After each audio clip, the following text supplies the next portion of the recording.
안녕하세요. 저는 전남 고흥에서 청년 농부라 불리는 농사 지으며 살고 있는 32살 남성입니다. 젊은 사람이 시골에서 농사를 짓는다 하니 신기하시죠? 저도 서울에서 사회생활도 해보았지만 결국 이 일이 제 평생 업인 것 같더라고요. 약간의 방황을 하고 아버지께 본격적으로 농업에 대해 배우게 된 건 5년이 채 안 되네요. 아직 농부로서 서툰 점이 많지만 열심히 배워가고 있답니다. 사실 저는 3년 전에 파혼을 경험했는데요. 인터넷이나 TV로만 보던 일이 저에게도 일어날 줄은 꿈에도 몰랐습니다. 할머니가 해주신 말씀을 무시하고 그때 결혼을 강행했더라면 저는 아마 이 세상 사람이 아니었을지도 모르죠. 그 사건으로 인해 사람을 사귀는 것에 대한 트라우마가 생겼는데요. 사람을 만나면 이 사람은 나를 배신하지 않을 것인지, 위험한 사람은 아닌지 조금 더 신중하게 생각하는 버릇이 생겼거든요. 파혼한 지 얼마 안 되었을 땐 사람 자체가 무서웠습니다. 농사를 짓다 보니 몸도 피곤하고 잡생각이 많이 사라져 지금에서야 웃으며 이야기할 수 있게 됐네요. 그래서 용기 내어 여러분에게도 제 사연을 들려드리고자 이렇게 글을 쓰게 되었죠. 그럼 지금부터 제 기막힌 파혼 사연 시작하겠습니다. 저는 어려서 일찍 어머니가 돌아가셨는데요. 그래서 할아버지와 할머니 손에서 자랐죠. 아버지는 할아버지, 큰아버지와 함께 농사를 크게 짓고 계시는데요. 남들은 저희 집을 분홍 집안이라고 말하더군요. 그도 그럴 것이 쌀농사만 몇만 평이라 늘 작업해 주시는 분들이 항상 여럿 계세요. 과수원을 함께 운영하시며 배추, 당근, 비트 등 우리가 생활에서 접할 수 있는 야채들은 거의 다 유기농으로 직접 재배하시고요. 할머니와 큰어머니는 작은 김치 공장을 운영 중이세요. 말이 공장이지 손수 기른 야채로 직접 장아찌나 김치를 담그셔서 판매하시는 일을 하시는 거고요. 할머니가 손맛이 좋으신 덕분에 주변 지인에게 재료값만 받고 판매를 하시던 것이 시내에 있는 마트나 식당에도 납품할 정도로 규모가 조금 커졌거든요. 할머니, 큰어머니 두 분이서 하시기엔 벅차서 동네 할머니들과 소소하게 일하고 계세요. 아버지도 정성껏 기르신 농작물을 원래는 시장이나 마트, 식품업체 등의 재료음을 주로 하셨습니다. 제가 농업 기술을 전수받고 아버지의 뒤를 잇기로 결심한 이후부터는 온라인으로 판매도 하게 됐죠. 처음엔 한 달에 40만 원 정도의 미비한 수준이었지만 홍보를 열심히 한 덕분일까요? 3년여 시간이 지난 지금은 많이 유명해졌고 온라인 판매만으로 연매출 5억을 넘었습니다. 사실 원래 저는 농사일에 대한 꿈이 없었어요. 아무것도 없는 시골에서 자란 터라 젊은 패기로 도시에 나가 살고 싶은 열망만 가득했죠. 그저 저에게 고향은 답답한 도시였을 뿐이었습니다. 집에서 공부를 하라고 강요하지도 않으셨을 뿐만 아니라 하고 싶은 것을 하며 살라고 하셨거든요. 저도 공부 욕심이 있던 건 아니었기에 고등학교를 졸업하자마자 무작정 서울로 올라왔어요. 아무 생각 없이 대책도 없이 올라온 터라 당장 생활부터 걱정해야 했죠. 집에서 가족들이 해주는 따뜻한 밥을 먹으며 살다가 혼자 모든 것을 해결하려니 어려운 것 투성이었고요. 그렇게 성공하겠다는 꿈을 안고 서울로 올라온 저에게 현실은 생각했던 것보다 더 냉혹하고 잔인하더군요. 50만 원으로는 당장 무언가를 할 수도 없었어요. 그렇게 막노동부터 편의점 아르바이트, 식당 서빙 등 안 해본 일이 없었죠. 찜질방, PC방을 전전하기도 하고 공중 화장실에서 씻으며 노숙을 해보기도 하고 식사나 숙식이 제공되는 공장에서 밤낮 없이 일을 하기도 했고요. 어렵사리 방 한 칸 얻을 돈을 모았고 발품을 직접 팔며 저렴한 가격에 옥탑방을 하나 얻을 수 있었습니다. 앞으로는 더 잘 살리라 마음을 다잡았고 그저 저의 목표는 오로지 돈을 많이 버는 것이었어요. 저는 투잡으로 아르바이트를 했었는데요. 낮에는 편의점, 야간에는 시급이 센 술집 아르바이트를 하며 지냈어요. 그렇게 일하면 도대체 잠은 언제 자? 언제 쉬어? 안 피곤해? 라고 물어보시는 분들이 많으신데요. 사실 편의점이 낮 시간에는 그렇게 바쁘지 않아요. 더군다나 새벽에서 오전 파트타임이라 일하는 시간이 그리 길지도 않고요. 술집 아르바이트가 새벽 2시 정도에 끝나고 편의점 알바를 6시간 정도 하고 마무리를 하면 대충 오전 9시 정도인데요. 출근이 오후 5시니까 나머지 비는 시간에 볼일을 보거나 휴식을 취합니다. 편의점에서 일을 하는 시간에도 손님이 거의 없기 때문에 쪽잠을 잘 수도 있죠. 이렇게 일하고 270 정도 급여를 받았어요. 월세 내고 통신요금, 교통비 등 생활비에 보태면 남는 돈은 무조건 저축합니다. 따로 재테크에 대한 정보를 몰랐던 저는 무조건 통장에 넣었습니다. 그래도 혼자 살아서 크게 들어가는 돈도 없었고 일을 시작한 반년 정도 되는 기간 동안 800만 원을 모았어요. 어느 정도 자리를 잡은 뒤에야 돈을 모으는 재미도 알게 되었죠. 이것저것 가리지 않고 아르바이트를 하다 보니 알고 지내는 친구들도 여럿 있었어요. 그런데 술집에서 서빙을 하며 친해진 친구가 한 명 있었는데 저랑 마음이 참 잘 맞더라고요.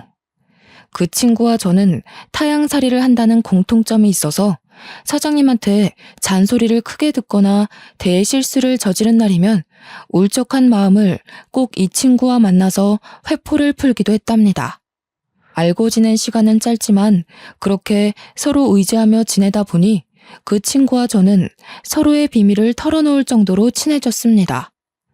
어느 날은 제가 주문 실수를 크게 하고 서빙을 하다가 음식을 다 쏟는 큰 실수를 해서 사장님께 호되게 잔소리를 들었던 날이었죠. 평소처럼 또 친구를 불러내 술잔을 기울이며 신세 한탄을 하고 있었습니다. 준성아, 사는 게 너무 힘들다. 돈 벌자고 이 일 저 일 다 하면 뭐하냐? 왜 맨날 나는 실수만 할까? 오늘은 안 하던 실수까지 하고 아주 총체적 난국이더라.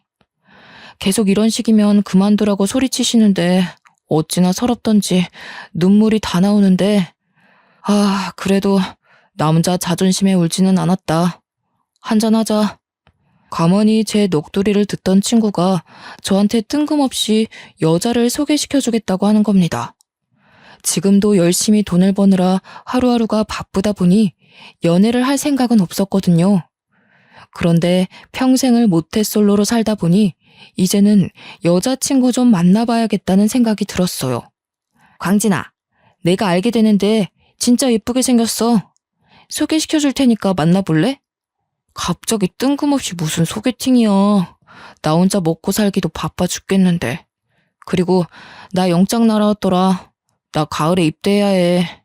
굳이 미루다가 갈 필요는 없어서 사장님한테 말하고 입대 전까지만 일하려고. 영장이 벌써 나왔냐? 난 아직 안 나왔던데. 야, 그래도 원래 군대 가기 전에 여자친구 만들어 놓고 가는 거야. 다들 그런다더라. 일말상초? 뭐 일병이나 상병 달고 헤어진다는 소리도 있는데 요즘엔 그거 다 헛소리야. 그래도 하루 이틀도 아니고 2년을 기다려야 되잖아. 군대 가기 전에 여자친구 만드는 건 정말 비양심적인 것 같은데? 기다려야 하는 사람 입장 생각해보면 정말 못할 짓이야 그건. 야, 그래도 한 번만 만나봐라. 정말 놓치기 아깝다니까. 너 언제까지 모태솔로 소리 들으면서 살래? 이제 그만 솔로 탈출할 때도 되지 않았냐? 만나서 밥을 먹던 커피를 마시던 상관 안 할 테니까 일단 한번 만나보라고. 제가 모태솔로라고 언급했듯 사실 저는 여자를 만날 기회조차 없던 사람이었습니다. 제 고향은 귀농과 기촌을 하러 오는 곳이지 젊은 사람이 살만한 동네는 아니었거든요. 근처에 농과 밭밖에 없었고 편의점도 차로 30분은 가야 했기 때문이죠. 심지어 제가 다니던 중고등학교는 전교생이 30명 정도에 불과했고 그중 여학생은 단 4명 뿐이었습니다. 이러니 제가 여자친구를 만들려고 해도 이성과의 연애는 꿈도 못 꿀 환경이었던 거죠. 아무튼 친구가 도통 사정을 하는 바람에 등살에 떠밀려 결국 소개팅 자리에 나갔습니다. 가볍게 커피나 한잔하고 나오자 생각으로 약속한 장소에 나갔어요. 15분 정도 먼저 와서 기다리고 있는데 제 시간에 맞춰 오더라고요. 제 앞에 앉아있던 그 여자의 첫인상은 한마디로 표현하자면 곧 쓰러질 것 같은 갈대였어요. 가녀린 몸에 서글서글한 인상, 조용조용하면서도 나긋한 목소리를 가진 그 여자는 어딜 가나 인기 있을 훈녀 스타일이었죠. 누구나 좋아할 법한 귀엽고 동글동글한 외모의 말투까지. 이성에 관심이 없던 제가 아마 그때 눈이 떠지기 시작했나 봅니다. 어색한 순간도 잠시, 분위기는 금세 무르익어 늦은 시간까지 술도 한잔하며 재밌게 놀았습니다. 집에 데려다주며 다음을 기약하면서 서로 번호를 교환했고요. 첫눈에 반한 것과 다름없었고 자주 연락해 사적으로 만나는 횟수도 늘어났습니다. 나이도 동갑인데다 그 여자는 모 대학에서 식품영양학을 전공하는 학생이었어요.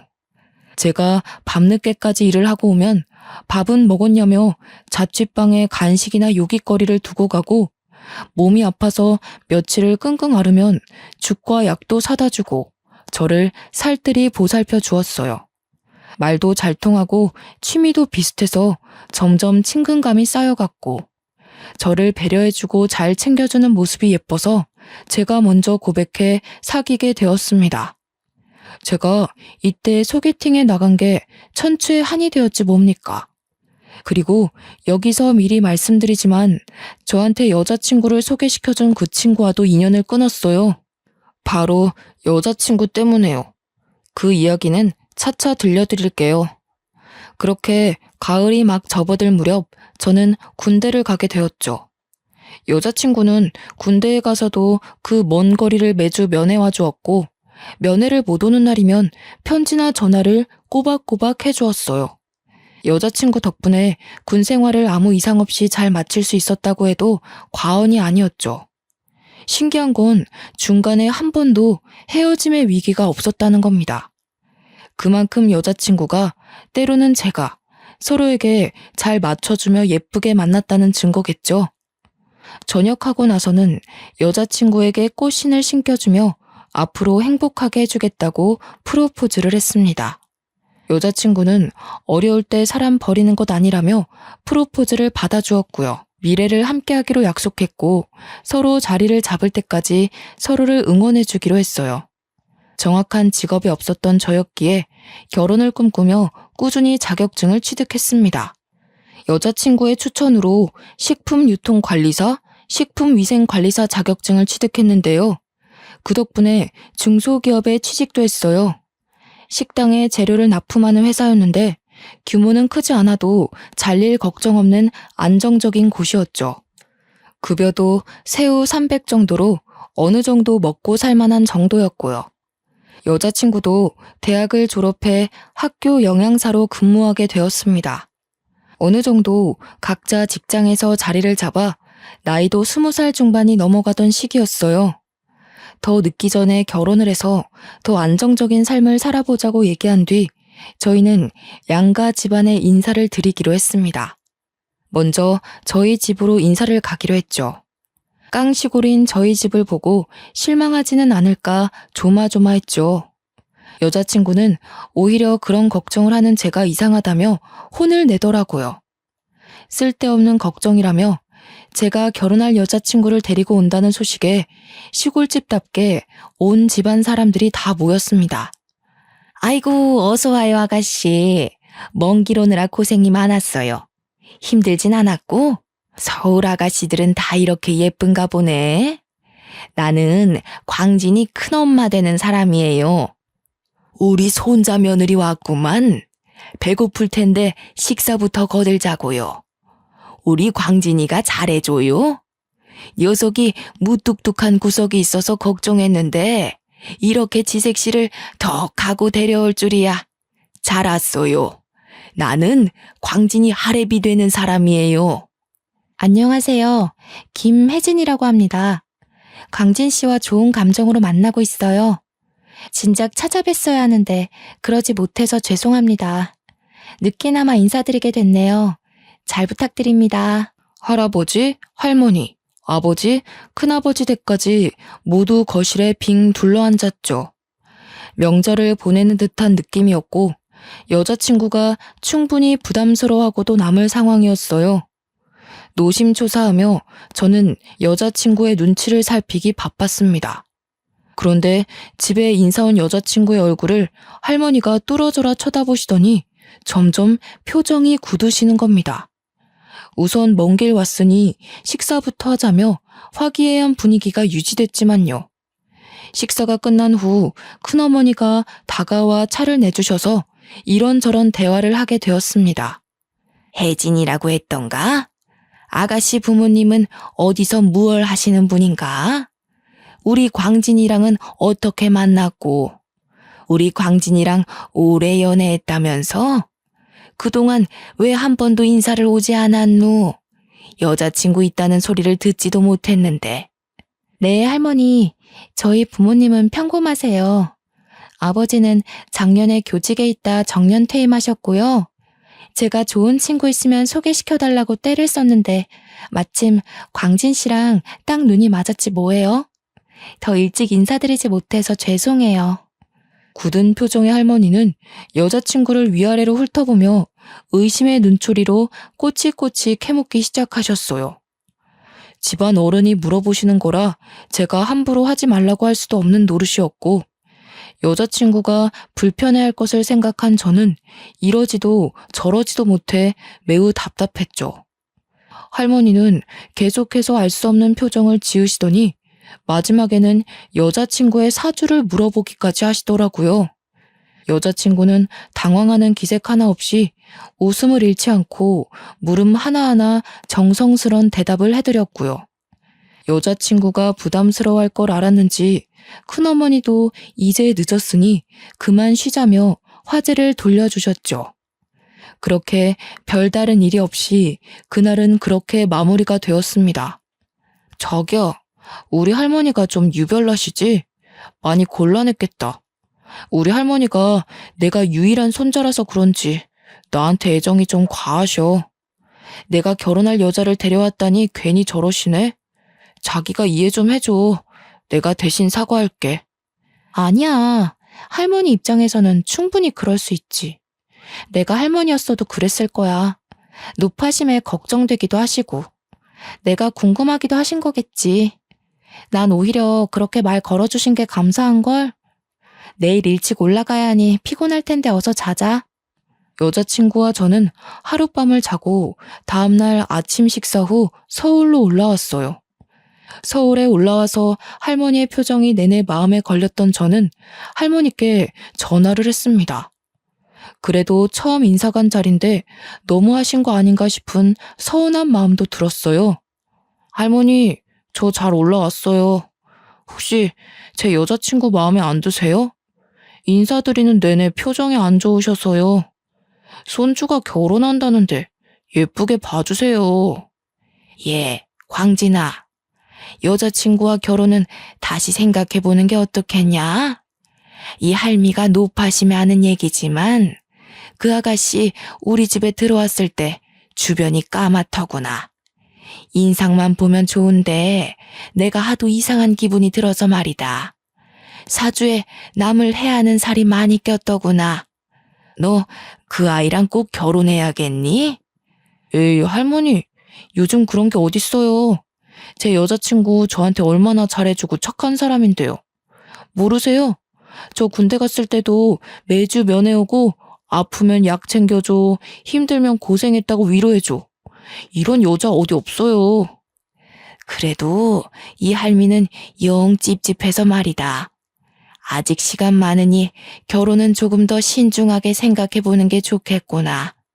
끼니 거르지 말고 조만간 또 연락하자꾸나. 저는 어른이 느끼는 노파심에 하시는 말씀인가 보다 하고 별일 아닌 듯 넘겼죠. 하나밖에 없는 손자가 결혼을 한다는데 당연히 걱정이 많으시지 않겠어요? 저희 집에 인사를 다녀온 며칠 뒤 여자친구 집에도 인사를 다녀왔습니다. 여자친구네 집은 평범한 집이었어요. 교직 생활을 하시다 작년에 정년퇴임을 하셨다는 예비장인, 예비장모는 가정주부셨습니다. 두 분 다 인상이 매우 좋으셨고 저를 환대해 주시며 우리 아들이라며 매우 친근하게 대해 주셨죠. 여자친구 집에 인사를 다녀온 뒤에는 예비장인, 예비장모와 함께 식사 자리를 자주 가졌어요. 결혼 전에 자주 만나뵈야 서로 익숙해지고 사이도 좋아지니까요. 그 뒤로도 할머니는 저에게 안부 연락을 하시며 여자친구에 대한 이야기를 계속 하셨어요. 광진아, 이 할미 말 들으래도 영 찝찝하다. 안 좋은 기운이 느껴져. 정말 그 결혼 다시 생각해 볼 수 없겠니? 이 할미가 이렇게 부탁하마. 할머니, 이제 그만 좀 하세요. 제 여자친구가 어디가 어때서 그래요? 차라리 마음에 안 들면 안 된다 이야기를 하세요. 안 좋은 기운이 느껴진다 어쩐다 하지 마시고요. 제가 결혼할 여잔데 한 번만 봐주시면 안 돼요? 할머니한테 못하는 말이 없구나. 다 이유가 있어서야. 내가 내 입으로 말해주련? 손자라고 하나 있는데 이 할미 마음을 이렇게 몰라줘서야. 할머니가 제 걱정해 주시는 건 알겠는데요. 곧 상견례인데 그 자리에서는 더더욱 조심해 주세요. 하나밖에 없는 손자가 평생 결혼도 못하고 혼자 늙어 죽으면 좋으시겠어요? 제가 짜증을 내며 할머니께 한 소리 하자 할머니는 깊은 한숨을 내쉬면서 알겠다고 하셨어요. 한 달 뒤 드디어 상견례 날이 다가왔습니다. 여자친구와 저는 먼 길 오시느라 고생하실 어른들 위해 고급 한식집을 예약했어요. 서로 반갑게 인사를 나누고 식사를 하기 위해 자리에 앉았는데 아니나 다를까 할머니는 여자친구와 예비장인, 예비장모의 얼굴을 번갈아 보시더라고요. 점점 표정이 점점 어두워지셨고 저는 예비처가 분위기를 살피느라 정신이 없었습니다. 네, 뭐 좀 물읍시다. 늙은 노인네가 노파심에 물어보는 거니 혹여 기분이 나쁘더라도 대답해 주시오. 혹시 직업이 있소? 가진 재산은 어느 정도요? 먹고 사는데 지장은 없는가? 어르신, 저는 작년에 교직에서 물러나 정년퇴임을 했습니다.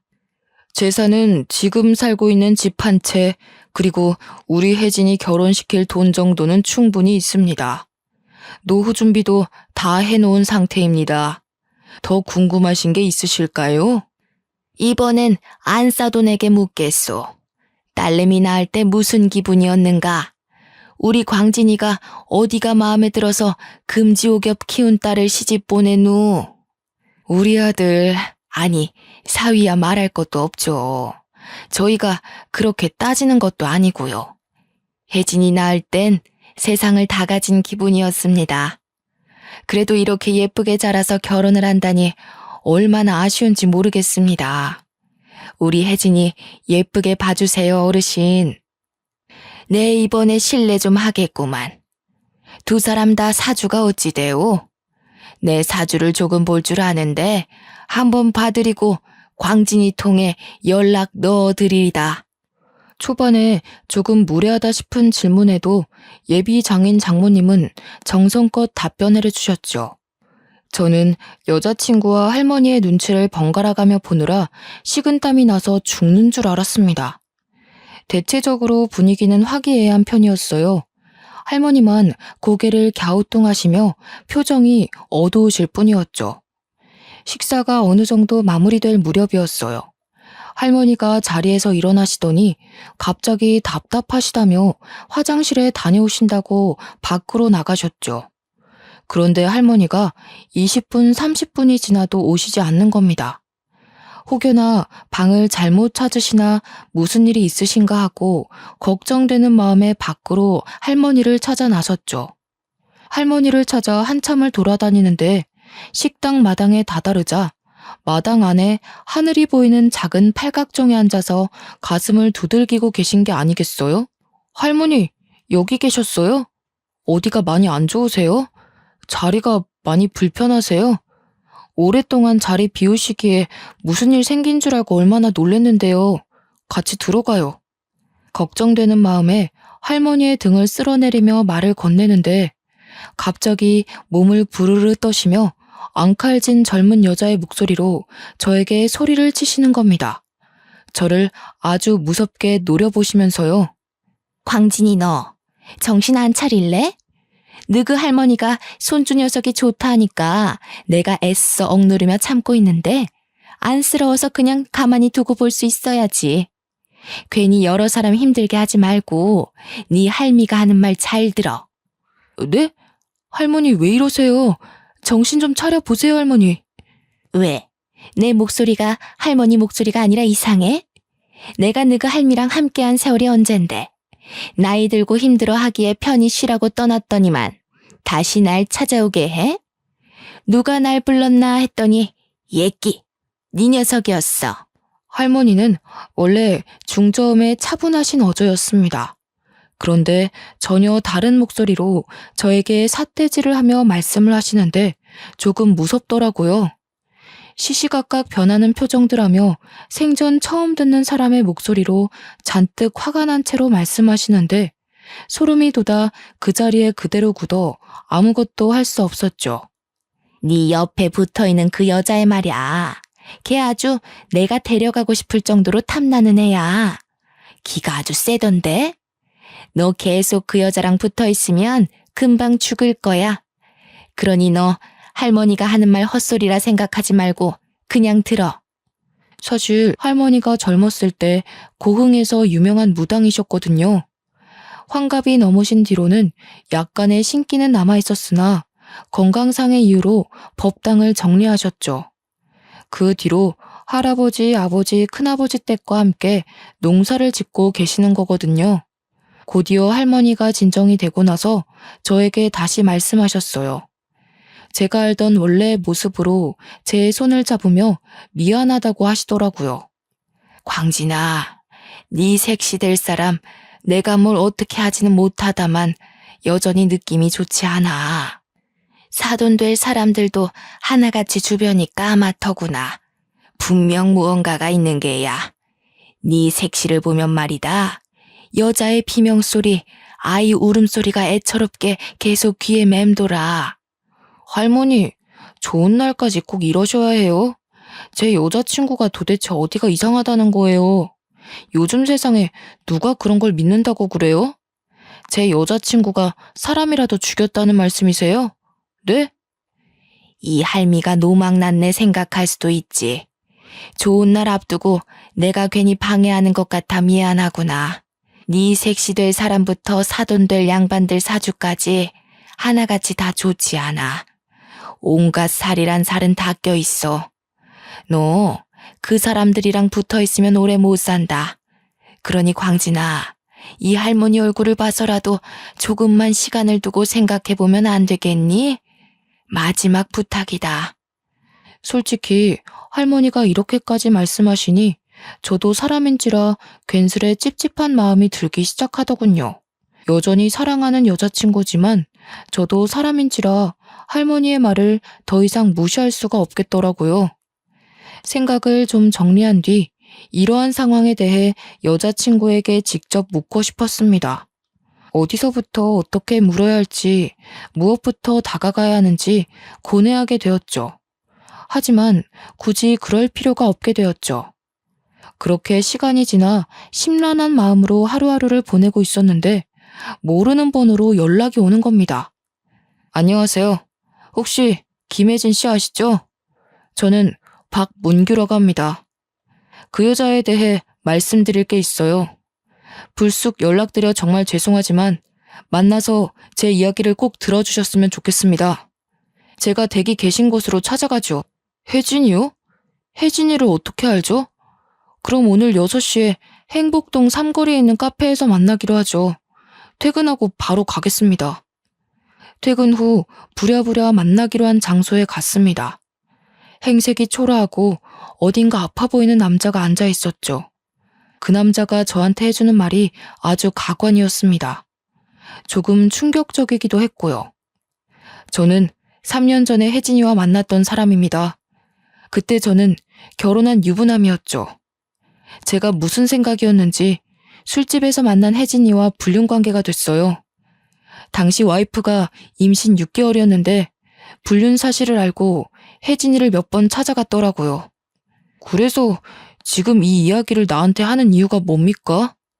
혜진이 나랑 결혼할 사람입니다. 이제와 다른 사람이랑 결혼한다니 미련이라도 남은 겁니까? 차라리 미련이면 좋겠죠. 아무튼 제 와이프는 혜진이한테 만나지 말아달라는 부탁을 했더군요. 그런 와중에 길거리에서 실랑이가 있었고요. 그리고는 아내가 세상을 떠났습니다.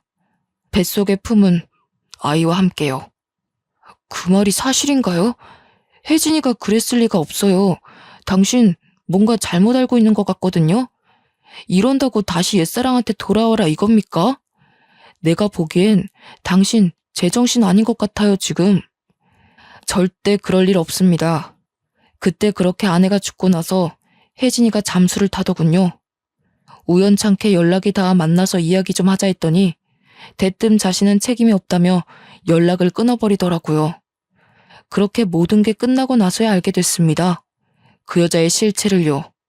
그 남자가 말하길 알고 보니 여자친구는 부모님도 없는 고아로 보육원에서 자랐다고 하는 겁니다. 대학생도 아니었고 식품 공장에서 일하는 시간제 아르바이트생이었다고요. 집, 부모님, 직업 하나같이 모든 것이 거짓이었고 심지어 사기 전과도 있었다는 게 아니겠어요? 아마 제가 만났던 예비 장인 장모는 돈으로 고용한 사람이라더군요. 자신도 아내와 아이가 떠나고 난 뒤 흥신소를 통해 여자친구에 대해 알아본 결과라고 했죠. 여자친구를 그대로 둘 수 없어 이야기라도 나눠보려고 주변을 맴돌며 기회를 엿보는데 행복해하는 저를 보며 죄책감이 들었다는 거예요. 근데 그 행복이 진심이 아니라는 것을 알고 있는 이 남자는 저에게 여자친구에 대한 사실을 알려줘야겠다고 결심을 했답니다. 그 남자가 보여준 몇 장의 사진과 통화 녹음 파일을 보며 저는 너무 기가 막힌 사실에 손과 발이 덜덜 떨리기 시작했어요.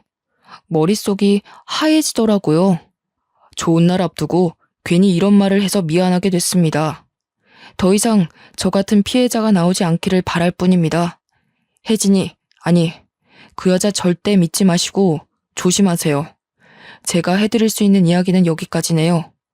만나주셔서 감사합니다. 저는 그 남자의 말을 듣고 한동안 생각에 잠겼습니다. 어떻게 하면 사람이 그럴 수 있나? 무슨 생각으로 그런 삶을 사나 하고요. 제가 직접 두 눈으로 확인해봐야겠다고 결심이 섰습니다. 그래서 여자친구를 미행하기로 했어요. 그런데 일을 한다던 여자친구는 어느 날은 집에서 틀어박혀 나오지도 않다가 또 어느 날은 밤늦게 들어오거나 생활 패턴이 너무 자주 바뀌는 겁니다. 집에서만 무작정 기다릴 수는 없겠다 싶어 여자친구가 근무한다는 학교에 갔어요. 남녀공학 고등학교였는데 일부러 경비실에 문의를 했죠. 저 실례합니다. 여기 학교에 근무하는 김혜진 선생님을 만나 뵙고 싶은데요. 어디로 가면 되나요? 제가 방문은 처음이라 잘 모르겠어서요. 누구요? 김혜진 선생님이요? 잠시만 기다려보세요. 이 학교에 김혜진이라는 사람은 없는데요. 몇 학년 담임이세요? 영양사로 근무하고 있다고 들었습니다. 근처에 볼 일이 있어서 왔다가 생각난 김에 한번 뵙고 가려고 들렸는데요. 안 계신가요? 여기는 그런 사람 없는데요. 잘못 찾아오신 것 같습니다. 안녕히 가세요. 제가 잘못 찾아왔나 보네요. 옆 학교였나 봅니다. 괜히 제가 번거롭게 해드렸네요. 수고하세요. 여자친구가 근무하는 학교에 왔는데 여자친구가 없다니. 이게 무슨 경우인가요? 여자친구가 저에게 거짓말을 하고 있다는 거, 뭔가 숨기고 있다는 건 확실해졌습니다. 다음 날 오전 근무를 마치고 퇴근을 하면서 여자친구에게 연락을 했어요. 점심 식사 같이 할 수 있냐고 말이죠. 물론 떠보기 위함이었죠. 아니나 다를까 점심시간에는 여유가 없다며 저녁에 보자는 말을 했고 저는 알겠다 대답했습니다.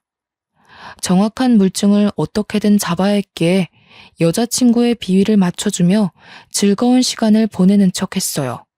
밤늦은 시간이 되었고 오늘은 혼자 들어가겠다는 여자친구의 말에 데려다 주지 못해서 아쉽다는 뉘앙스를 풍겼습니다. 여자친구를 보내고 뒤에서 몰래 미행을 시작했어요. 여자친구는 택시를 타고 15분 거리에 있는 유흥가로 가더라고요. 밤늦은 시간에 이런 곳을 왜 가나 하고 몰래 뒤를 쫓아가는데 한 모텔로 들어가는 겁니다. 하도 수상해서 미친 척하고 그 앞 편의점에서 끼니를 때우며 여자친구가 나올 때까지 기다렸어요. 새벽녘이 되어서야 밖으로 나왔는데 여자친구 옆에 제 친구가 함께 있는 겁니다. 정말 그렇게 애틋하고 다정할 수가 없었습니다. 서로의 눈에서 꿀이 뚝뚝 떨어지더군요.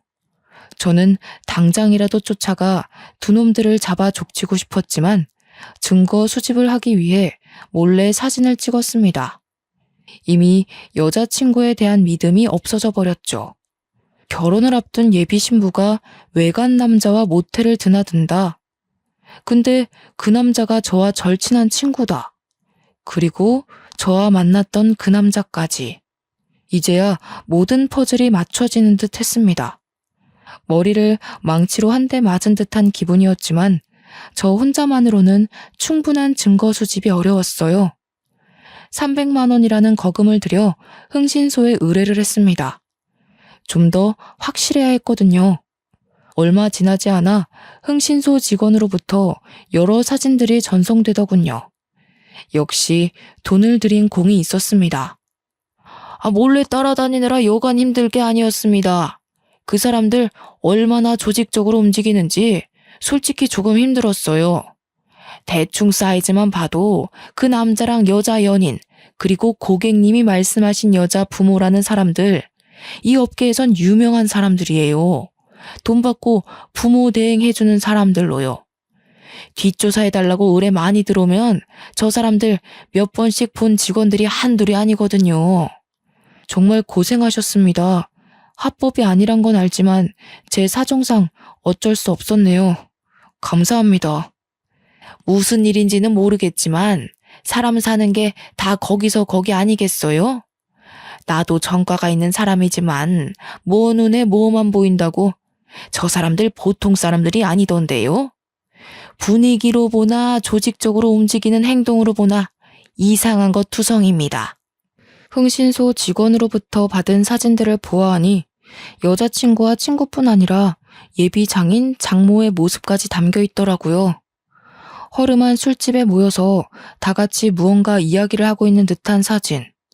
알고 보니 제 친구도 작정하고 저를 속인 한통속이더군요.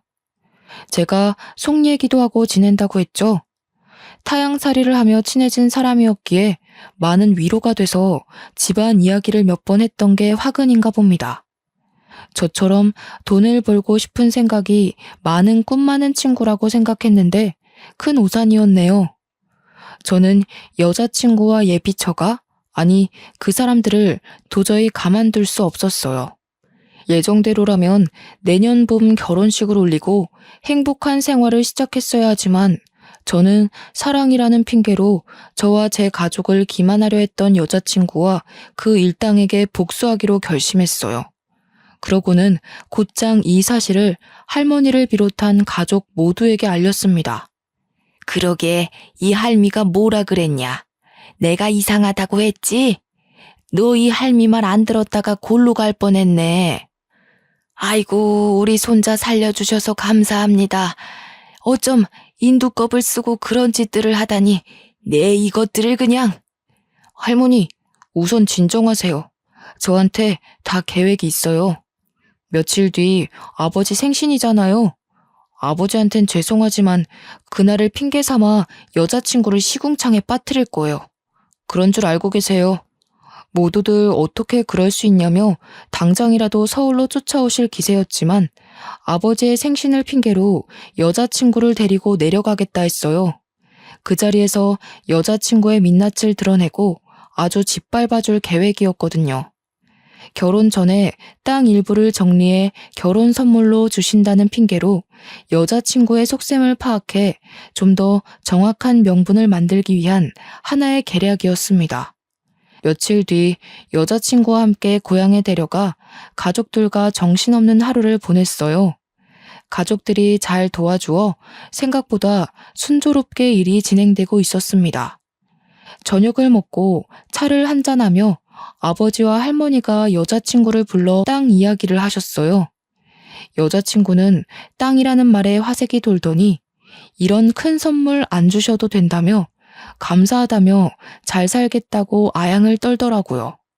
그러고는 자기 전 밖에서 예비 장모와 통화를 좀 하고 오겠다는 여자친구의 뒤를 몰래 밟았죠.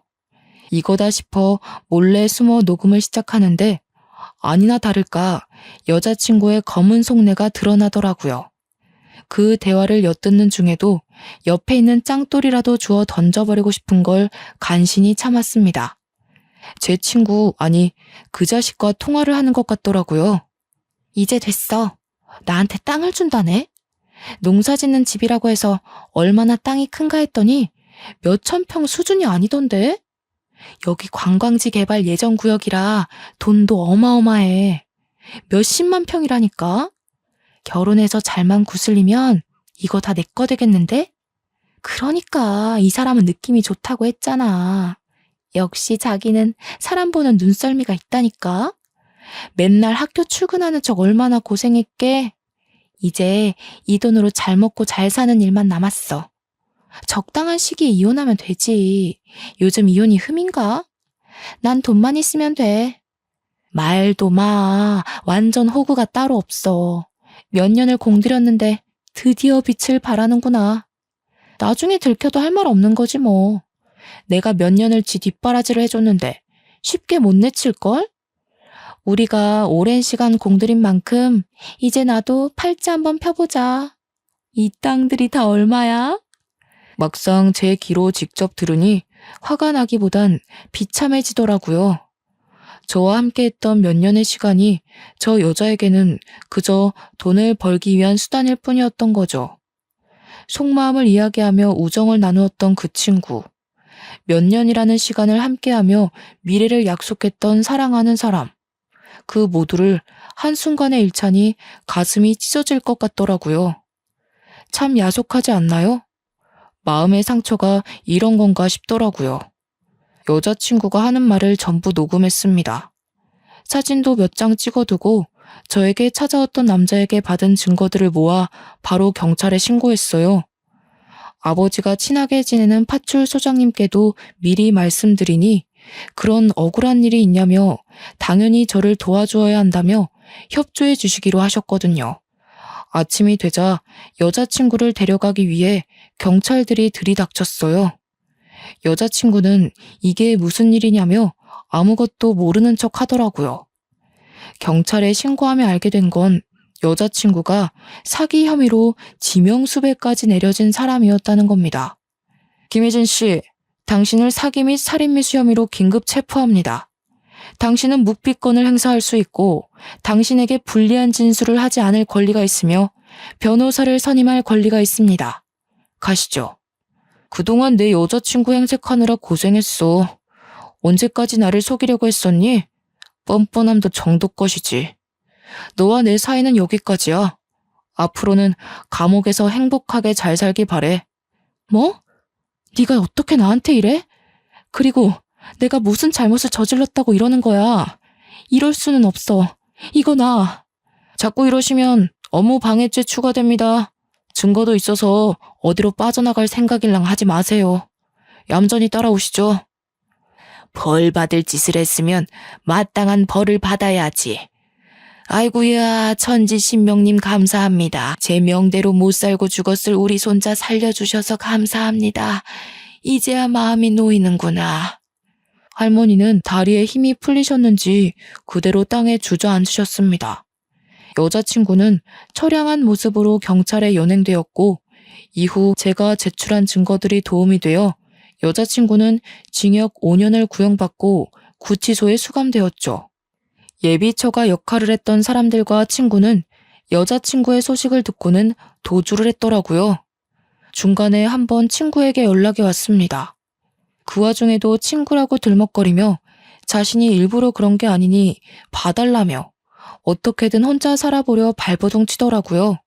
정말 꼴사나웠습니다. 광진아, 나 준상이. 얼굴 보고 이야기해야 하는데 전화로 말해서 미안하다. 선처 좀 해주면 안 되겠냐? 나 이번에 빵에 들어가면 오래 머물러야 된단 말이야. 제발 한 번만 딱 눈 감아주면 안 되겠냐? 나도 시켜서 한 거란 말이야. 이게 다 그년 때문이라고. 너도 결국 돈 때문에 나 팔아서 장사하려 했던 거잖아. 어떻게 몇 년을 감쪽같이 속여? 그러면서 그렇게 아무렇지 않은 얼굴로 어떻게 날 마주했냐? 죄책감이란 게 있기는 했니? 네가 지은 죄값 알아서 잘 받아. 그리고 누가 네 친구냐? 이 범죄자 새끼가. 그렇게 그들은 전국을 떠돌며 도피 생활을 하더라고요. 하지만 우리나라 경찰 순발력 하나는 좋지 않습니까? 저에게 걸려온 저 전화 한 통으로 그들의 도피 생활은 그리 오래가지 않았습니다.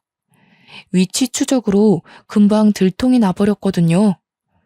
전라도 광주에 있는 모텔에 숨어 있다가 덜미가 잡혔다고 하더군요. 저한테 사기를 치려는 여자친구의 속셈을 모두 알고도 다 같이 공모하며 도와준 게 밝혀져 결국 그들도 사기 방조죄로 고소해 구치소 신세를 지게 됐죠. 다들 전과가 있는 사람들이었고 가중 처벌되어 오랫동안 구치소 생활을 하게 되었습니다. 그렇게 한바탕 소동이 지나가고 저는 서울에서의 생활을 모두 정리한 뒤 고향으로 내려오기로 했어요. 아버지께 농업기술을 전수받아 지금까지 농업인의 길을 걸어오고 있고요. 아직까지 그날의 충격이 남아있긴 하지만 일에 집중하며 떨쳐내려 노력하고 있습니다. 저는 할머니 덕분에 인생의 위기를 모면하게 됐는데요. 할머니께 모질게 말씀드린 부분에 대해 정중하게 사과드렸어요. 하마터면 할머니보다 먼저 하늘나라로 가 불효막심한 손자가 될 뻔했지만요.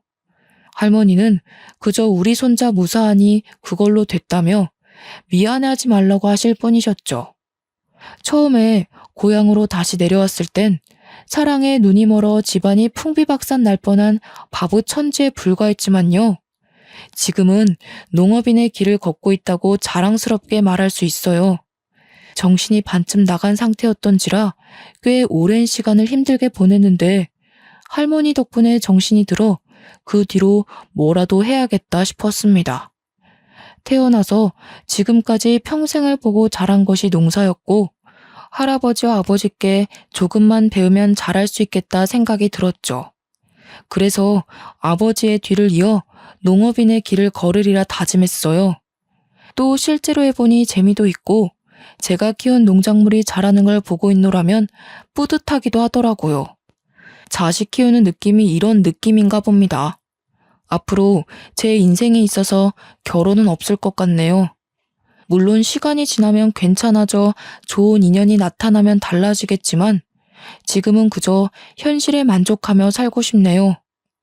돌다리도 두드려보고 건너라는 말이 있듯이 앞으로는 살아가는 데 있어서 조금 더 신중해 보려고요.